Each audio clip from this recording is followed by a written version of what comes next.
From Southern California, this is The Circle of Insight, a show about everything in psychology. Hear the latest in news and views on psychology. Our motto is simple: wherever there is psychology involved, we are there. And now, here's your host of The Circle of Insight, Carlos Vasquez. From wherever you are around the world, welcome and thank you for joining us. Today we're going to be exploring the world of a singer. That's right, we have with us today Rebecca Jade. Her two albums are Rebecca Jade and the Cold Fact and The Jade Element. Rebecca is a vocalist and has been involved with music her whole life, growing up in a musical home and having generations of musicians in her family. Rebecca was a member of the house band for Anthology, one of San Diego's most popular and world-renowned live music venues, for over 5 years. She has performed with Mindy Abair and living legend Norman Connors, performed for John Mata, for Reverend Jesse Jackson and his guests at the 2009 Rainbow Push Coalition event. She has 22 years of recording studio experience. She's sung demos and background vocals on many different projects, including a recent project featuring Sly Stone of Sly and the Family Stone. But that's not all. She also graduated from UC Berkeley with a degree in theater and performance and has earned her MBA. Let's welcome Rebecca Jade to the circle. Welcome. Thank you. Thank you for having me. This is wonderful. Actually, we're going to let you listen to about 30 seconds of one of her songs called The City of Sin.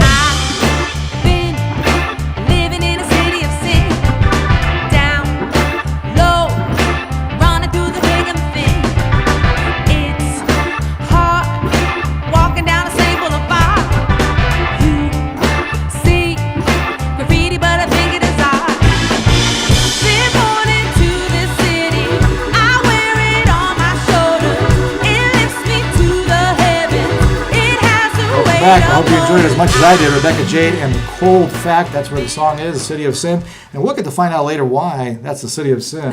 But before that, let's find out a little bit more about Rebecca. So tell us a little bit about how you got started in singing.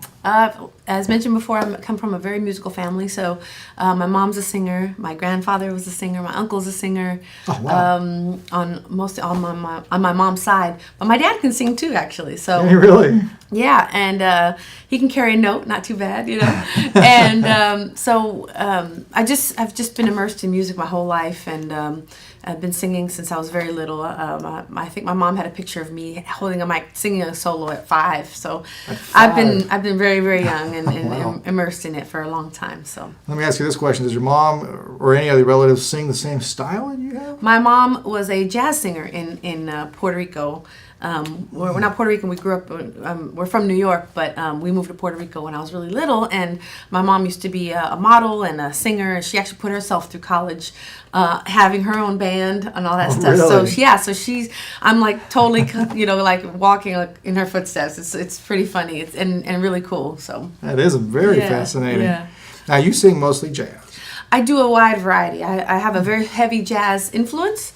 Having grown up in my mom being a jazz singer, so I had a lot of jazz influence, but also many other influences. Stevie Wonder, Patti LaBelle, to classical. I love Amadeus, the movie with the soundtrack that went with it. The Mozart's Requiem, and from just many influences, and then also growing up partly in Puerto Rico, a lot of Latin influence, and I just had a really wide range of exposure to different styles of music. Yeah, that's one of the things I recognize from your music, which is great, but I didn't notice too much of the Hispanic or Latin component of it. So you got more of the jazz in there. Yeah, well, these particular projects have more of a specific theme. For the first one, the Jade Element one, I had a friend who reached out to me. I hadn't had a project completed yet, and even though I've been singing for a long time, but that was one of the things I really wanted, was to have something I can say, here, this is what I sound like, or whatever, instead of people having to just take my word for it or whatever. I'm a great singer. There you go. And hire me or whatever, so. So I had a friend who came to me, and he has an influence of he loves like trip hop and that kind of vibe. So this is more like a neo soul, really, I like to call it just vibe, trip hop vibe listening music. So you can put it on, and it's very it's subtle, you know, in a lot of it, and it kind of grows. Like it starts out kind of mellow and then kind of grows towards the end of the music. So this one still is like more like the neo soul vibey stuff. Then the one of the people that was involved in the Jade Element project approached me, and he wanted to do a soul project. And I've never done a soul project, but like I said, I feel confident that I can kind of cover lots of different styles, and I thought it would be a really good challenge to try something different and kind of think outside the box and get outside of my comfort zone. So when he asked me to do a soul project, I said, sure. So it's more like a vintage soul vibe to this one.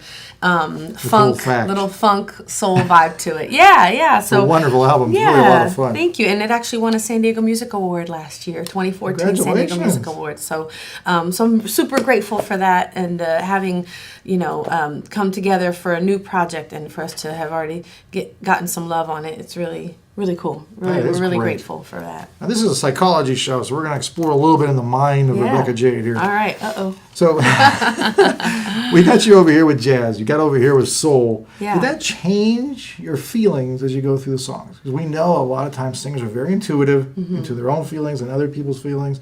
Did you have to change a little bit? What inspired you to write? What motivated you? I say, for me, I think the change was more in approach on how I would approach performing these songs. I don't think I could do the Cold Fact project, the soul funk project, with the neo soul mindset. I'd have to really kind of, in this project, the Cold Fact project, I take it more I dig deeper within it. Like I find some sort of a different kind of energy in order to perform these songs. It's going to be me on both of them. Obviously, it's me, but this one, as I'm performing this one, I'm thinking more just mellow. I have more of a, I'm thinking soft, that kind of thing. Whereas this one, I'm thinking more gritty, a little bit more like, you know what I mean? Yeah, I gotcha. To give a little bit different. And so that hopefully comes across in the recordings, because the recordings can pick up that kind of energy, Oh, really? when you're performing. Yeah, you can kind of hear. I can sing the same line, 100 different ways because of just the energy you put in it. Even though it'll sound very similar, you can kind of give it a little more. Now, did you prepare for this one by listening to artists that had more soul touch, just to kind of give you that? Yes, because the people that came with this project, I was not really super familiar with some of the artists that they're kind of wanting to capture, Sharon Jones, and they were mentioning certain people, and I was like, I'm not really familiar with these singers, these particular ones, I mean, I know of soul singers. I've heard lots of, there's like Sam and Dave. We're talking like some of the class, to me is like classic soul, but they wanted to capture a little bit more vintage soul. That's why it's not quite like a Sam and Dave, like that kind of a vibe, Very specific niche.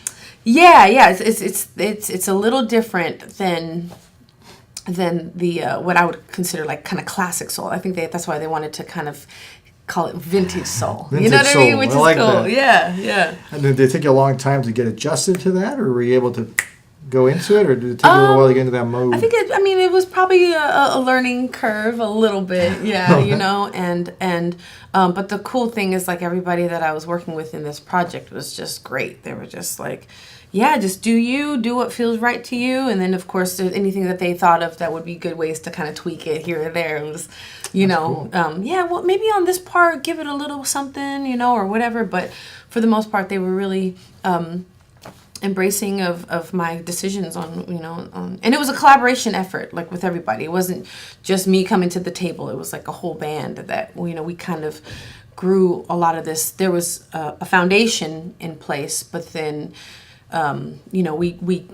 we groomed it together, So it was nice. Sounds like there's a lot of people involved. It was a whole band. It was like 7 of us. So and you also have singles with producer Jazz Williams. Yeah. So we're kind of working together on a project.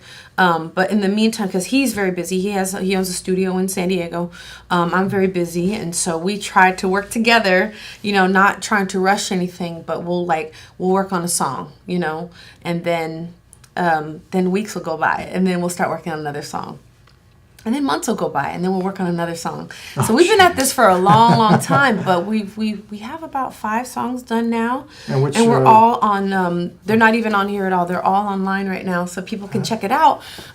We haven't posted on Reverb Nation and on SoundCloud, and they're able to be on Reverb Nation, I think even on SoundCloud. You can download them for free. Because right now, we're just wanting people to check it out and hear it. And then once we get enough on for a project, then we're gonna make an album. Now, is it vintage soul or is it more jazzy? It's more, that vibe is a little bit more of a third vibe going in? Yeah. I would say it's a little bit more of closer to R&B, hip hop. R&B. It's not hip hop. I'm singing, but he has more of a hip hop vibe.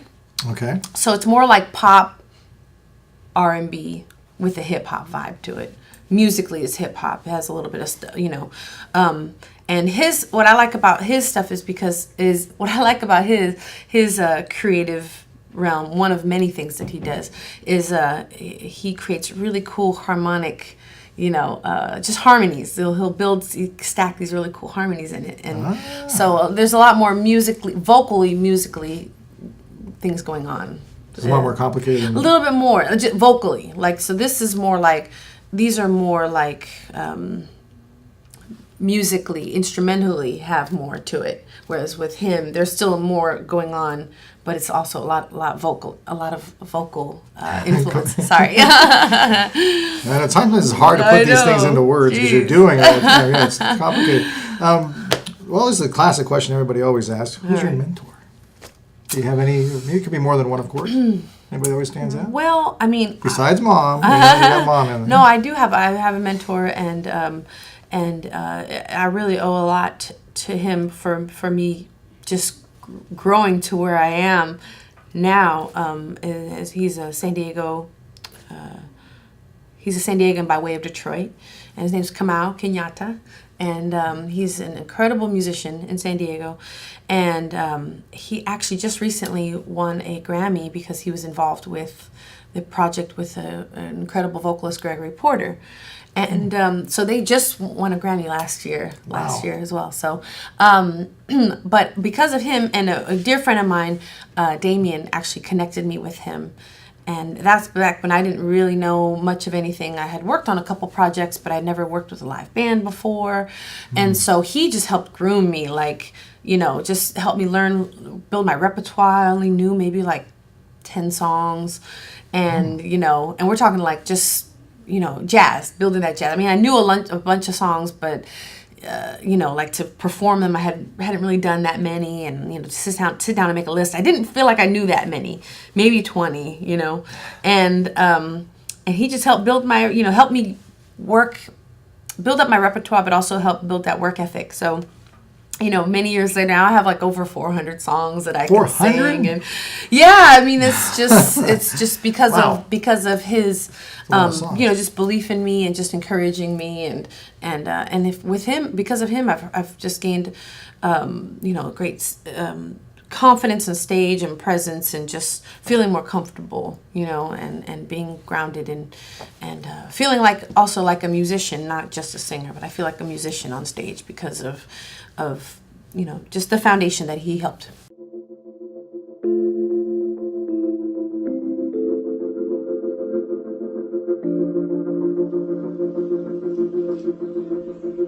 Hi, welcome to Adelante. This is Adelante Recovery, and my name is Yvette Kuglin, and I'm part of the staff. Adelante Recovery Center has helped people in dual diagnosis for 5 years. We accept most PPO insurances and provide luxury accommodations and 24-hour support. To speak with an admissions counselor, call 1-888-242-4450. A lot of time we don't even know what's wrong with us, and sometimes we need to get away to figure that out. So if you want to go for a little retreat out in Corona Del Mar, which is a confidential location, we're here to help. So we're only a phone call away. Thank you. one of the things people always wonder is, what does Rebecca think about? Because you've been on stage, you perform for some large audiences. What's going on up there? I mean, do you look at the crowd and think about the crowd, or are you just like, I've just got to think of my song and focus here? What goes on up there? It depends on what is going on, what type of performance it is. It can be a variation of... How about the Jesse Jackson one? We'll compare that Jesse Jackson venue and maybe to a smaller one. Is that different for Rebecca?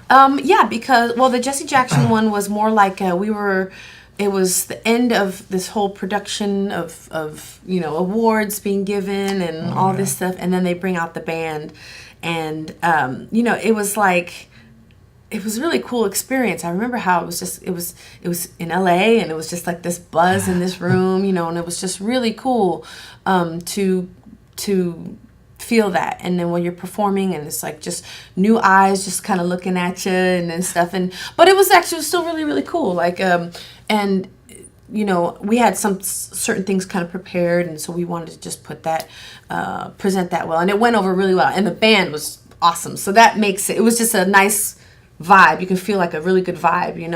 You can feel when there's not a good vibe, and it's unspoken. It's just whatever. From you're the not audience, really or? No, like from the band. So if the band is really like connected, you almost don't even have to worry about the audience, because they're going to be sucked in, if that makes any sense. Yeah. So sometimes you're just performing, and the band and the singers, and we're just all vibing, and there's just no way that people are not going to feel that. That unspoken, that energy. So what do you do with there's no vibe with the band?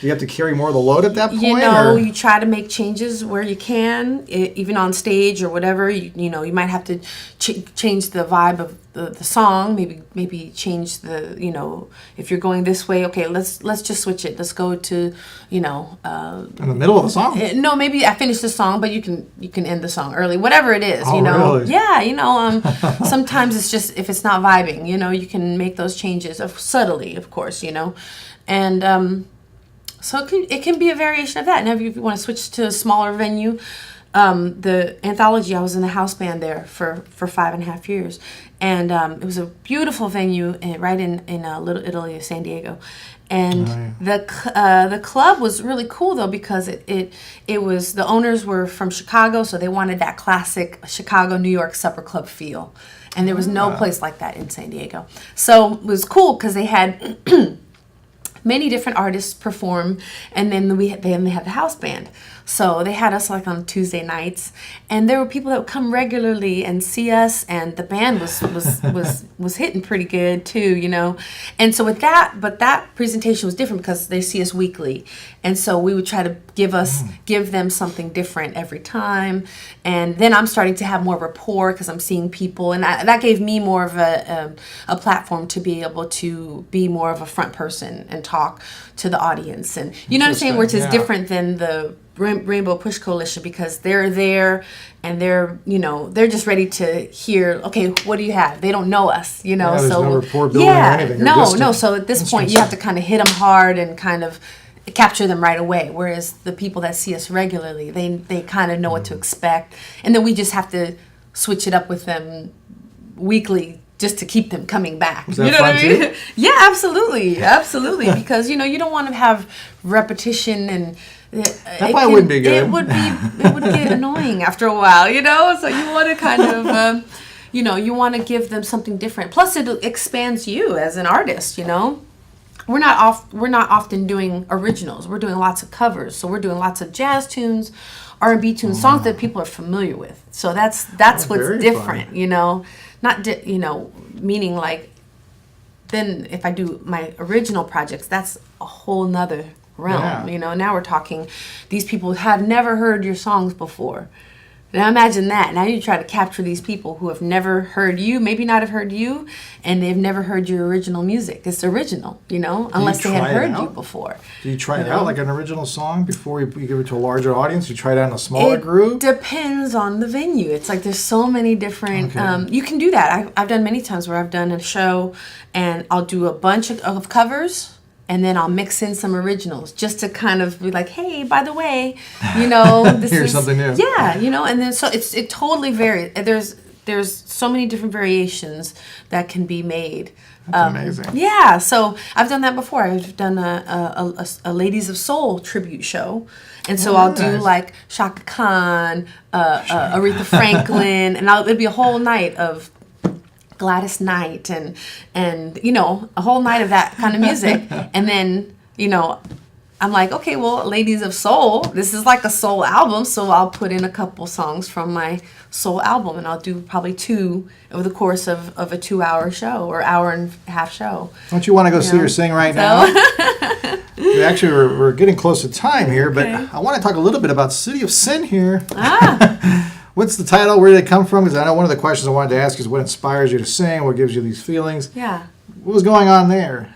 Well, what's different, it's hard for me to speak on this project because we had a lyricist that was involved. Okay. And who was an amazing poet, writer, Alfred Howard. He's just amazing. So he's a lyricist, and he's the one that brought me into this project. So it was already kind of written for me, which is that can kind of talk on the psychological side though, because that's me having to interpret somebody else's works. True.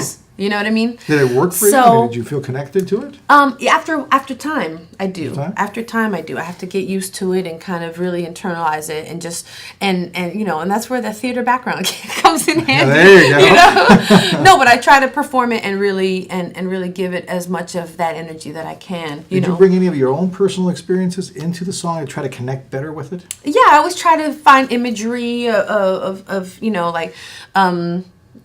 There's one of the songs that I think is Tints of Heaven, and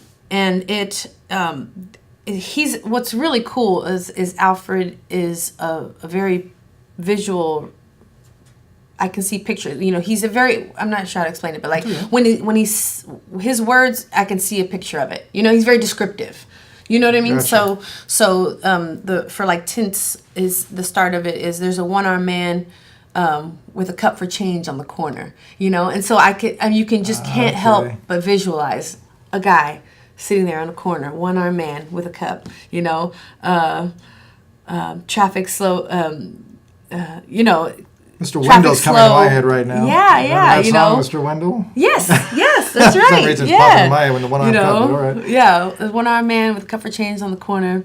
Drive by slow because the traffic's thick in California, you know. So these are the words that he's, you know. That, you can see her going away right there. You're kind of getting into the mood there. Because you can picture it, and so that's why I'm able to really, I think, interpret his words because he's so descriptive, and it's just really cool. So, but on the flip side, with the project with Jazz, I'm able to Jazz is. It's been really cool because he's been giving me more of a platform to write. He's just like, look, you know, and I want to write. So it's like, he's like, let's do this. So he'll create a track and then he'll be like, here, write to it. This is the theme I'm thinking, but write to it. And so I'll kind of write some stuff down and then we'll get together and kind of like, oh, okay, I like it. Oh, fix that line. Let's say something a little different here. And then I'll go back and then I'll write, or we'll do a session together and we'll write together and kind of like, so that's how it's done. And that's how the songs are that I have with Jazz Williams, you know. A lot more collaborative. Yes, very much more. And it's just the two of us. You know, it's not a 7-piece band. And so, I mean, I can see how it could get difficult to have a 7-piece band and like trying to write stuff. So that's why Al kind of comes with, that's the foundation I'm talking about. He comes with like, you know, songs already kind of written, the music's, you know, they're always open for interpretation or like, you know, like, hey, what about changing this word? Oh, no problem. You know, that kind of thing so that it flows better. But, you know, and then there's usually like a piano player that already has a kind of like a sketch of the music to go with the lyrics and stuff. And then we add the drums, we add the bass, we add guitar, we add, you know, and then the vocals and all that stuff, you know. So it's like a building, you know, with that. It's a lot of work. It is a lot of work. And then, but with Jazz, I'm able to have more of a creative, actual work, creating the lyrics and you know, but that's the hardest thing. And you probably ask any of the singers, and if you have any other singers that come on your show, is that